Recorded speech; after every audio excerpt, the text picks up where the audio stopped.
and a very warm welcome to the brand new edition of Parliament This Week, your weekly roundup of all important developments in Parliament. I'm Kriti Mishra, and now let's begin the show.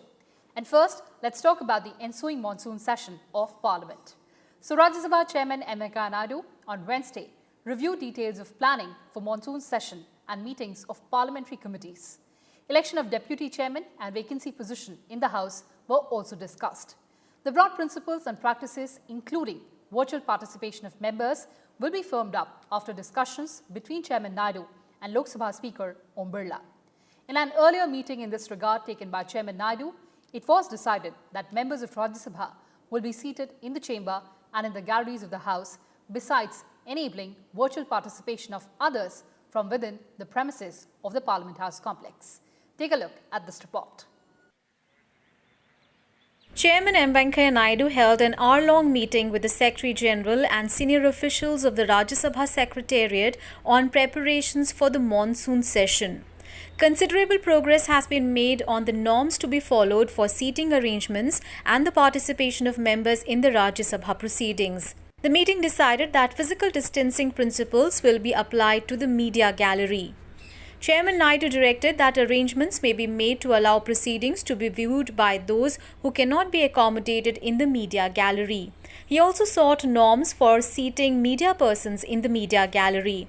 Chairman Naidu also discussed the procedure for the election of deputy chairman of Rajya Sabha. It was necessitated by the expiry of the term of former deputy chairman Harivansh's as Rajya Sabha member in April. He has been re-elected since then.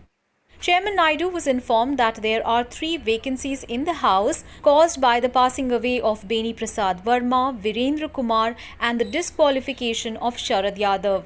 Ahead of the meeting of some department-related parliamentary standing committees of Rajya Sabha in the next few days, issues relating to quorum and allowances for members attending the meetings were also discussed.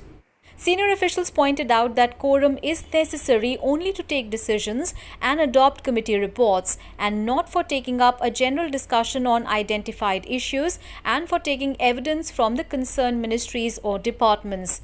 The officials also pointed out that committees have been meeting without quorum over the years. It was clarified that committee meetings without quorum entitles participating members for TA and DA. It was also mentioned that the 8 DRSCs of Rajya Sabha have held 281 meetings in the last 3 years, of which 16% were without quorum.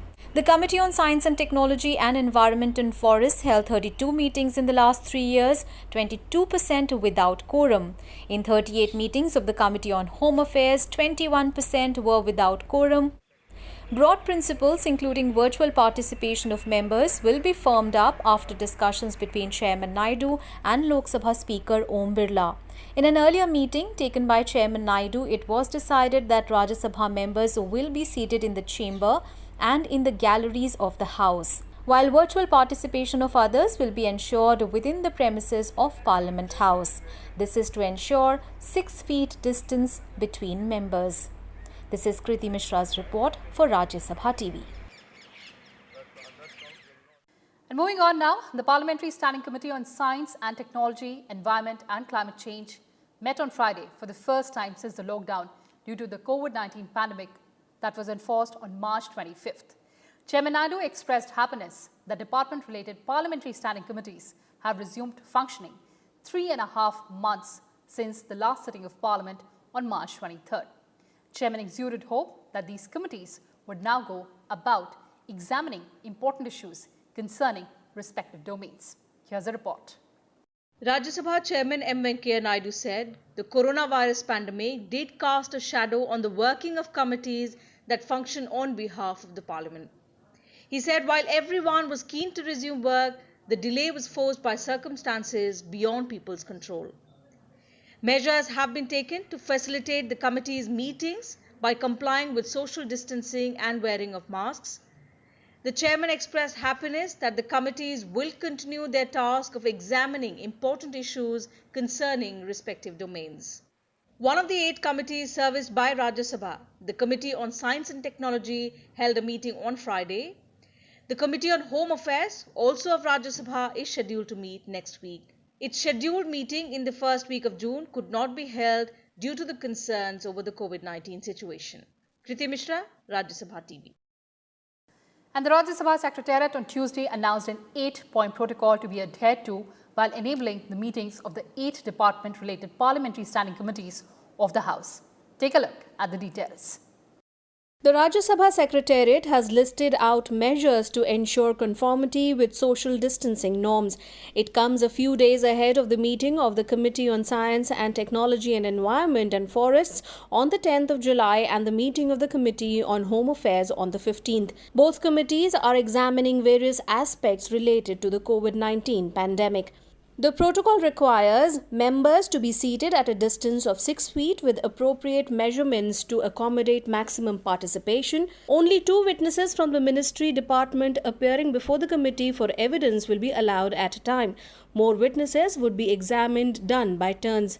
There is no restriction on the number of witnesses to be examined. Material related to the meetings will be supplied to members as soft copies. Reporters will be accommodated in the well of the committee rooms for taking verbatim note of the proceedings of the committees. Attendance of members as required under law will be marked outside the committee room. Participation of officials related to the committees will be restricted.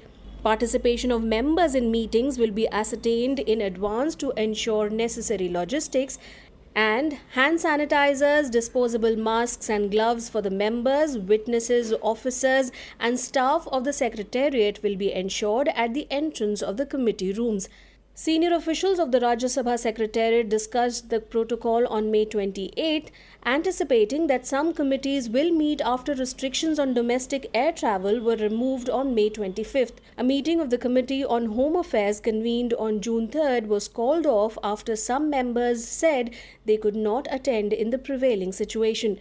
Senior officials discussed the protocol on July 7th to announce the updated protocol.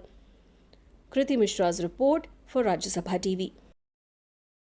And Vice President of India M. Venkaiah Naidu on Saturday called upon the architects of the country to adopt and promote green architecture.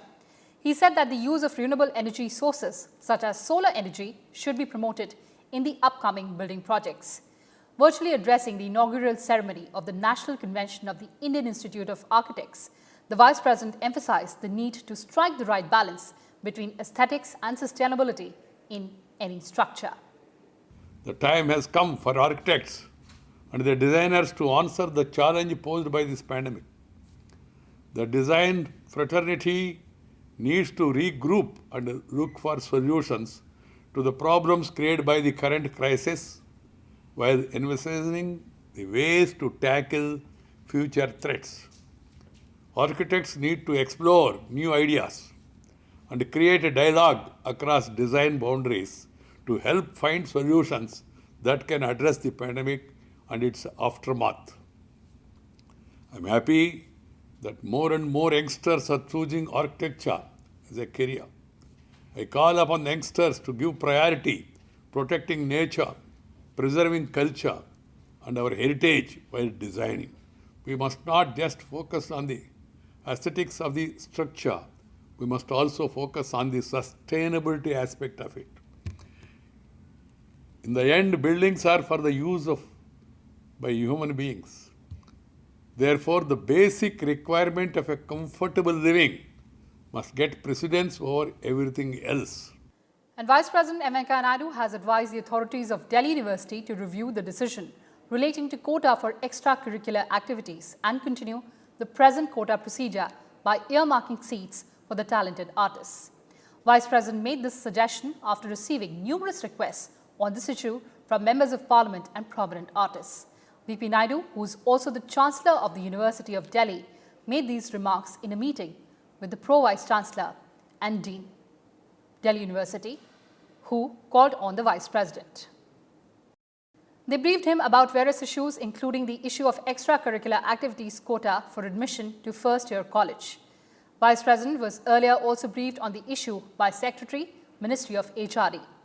During the meeting, the Vice President was also briefed on open book examination system and filling in of pending appointments of Registrar, Controller of Examination, librarians, principals of colleges and other officials. He suggested to the university to take prompt action on finalizing the examination calendar as well as on filling up vacant positions in the university.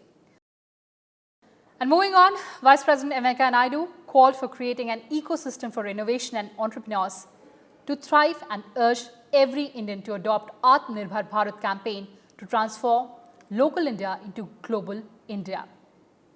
Speaking at the virtual launch of Elements mobile app through video conferencing from Uprashtrapati Niwas, the Vice President said the Atmanirbhar Bharat Abhiyan was aimed at giving a new boost and a quantum jump to the economic potential of the country by strengthening infrastructure, using modern technologies, enriching human resource, and creating robust supply chains.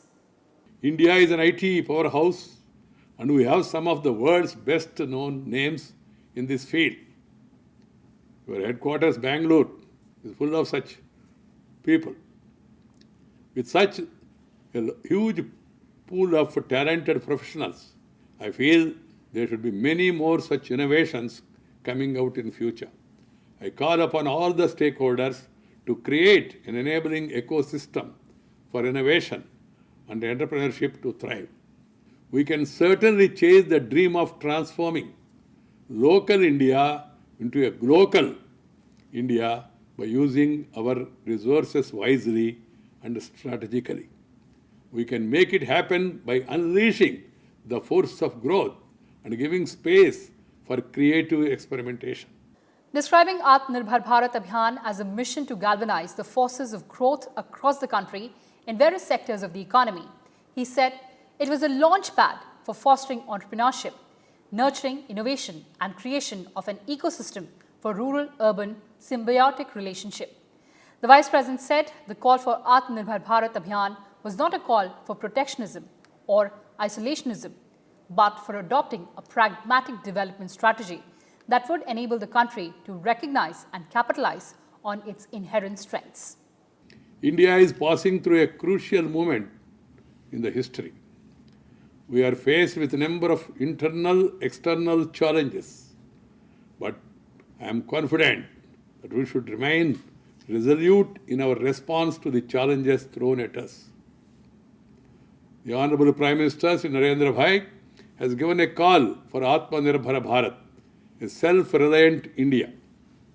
Atmanirbhar Bharat, as it is called, is a mission to galvanize the force of growth across the country in various sectors of the economy.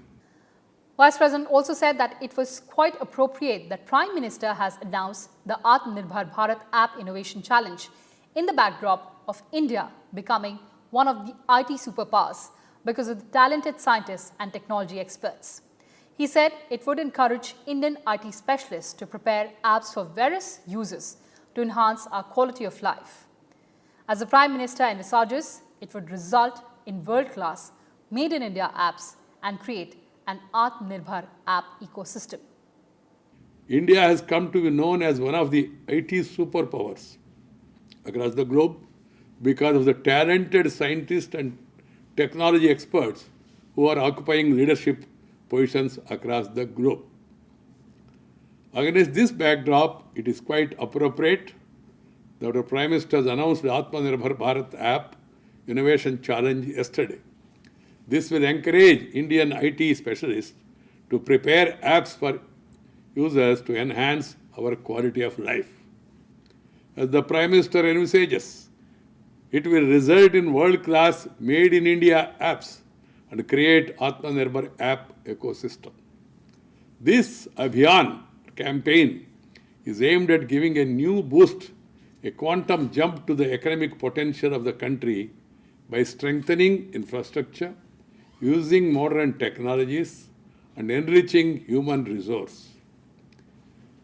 New India needs vibrant young thinkers who are willing to experiment and explore. We should innovate, not just imitate.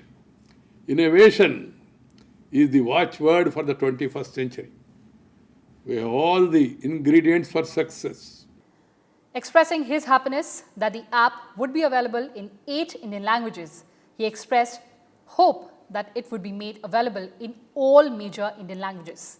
Vice President said that such initiatives by Indian tech industry and professionals were truly praiseworthy as they not only demonstrate India's prowess in technology, but also a step towards Atmanirbhar Bharat. He said, and I quote, "I hope this app would prove to be a good Desi alternative to many foreign apps being used by the people," unquote. VP Naidu stressed the need to make India a leading power in every field, be it science, technology, economy, defense, or human development. Well, that's all I had for you in this edition of Parliament this week. Thanks for watching and stay tuned to Rajya Sabha Television.